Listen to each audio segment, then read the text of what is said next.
अस्सलाम वालेकुम। आज की इस वीडियो में मैं आपका दिमाग रीड करने वाला हूँ और मैं गारंटी के साथ कह सकता हूँ कि ये वीडियो देखने के बाद आप शॉक ज़रूर होगे। अच्छा, आपका माइंड रीड करने से पहले आपको बता दूँ कि अभी मैं आपसे कुछ क्वेश्चंस करूँगा और आपने फ़ौरन से उसी वक्त मेरे क्वेश्चंस का आंसर अपने माइंड में नोट करना है और फिर जब मैं आपको आपकी माइंड रीडिंग करके दिखाऊँगा तो आप भी ज़रूर शॉक होगे। तो चलो शुरू करते हैं। सबसे पहले फ़ौरन से अपने किसी भी हाथ की कोई भी 3 उंगलियाँ उठाओ। उठा ली क्या? अब जल्दी से मेरे बाकी सवालों का भी जवाब नोट करते जाओ। जल्दी से अपने दिमाग में कोई भी एक फूल याद करो। जल्दी से अपने दिमाग में कोई भी एक कलर याद करो। कर लिया क्या?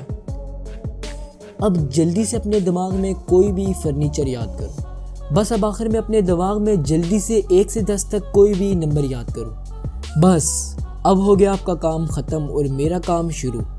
90% लोगों ने यकीनन अपने हाथ की ये वाली 3 उंगलियां ही उठाई होंगी। 90% लोगों ने अपने दिमाग में गुलाब का फूल सोचा होगा। 90% लोगों ने अपने दिमाग में रेड कलर सोचा होगा।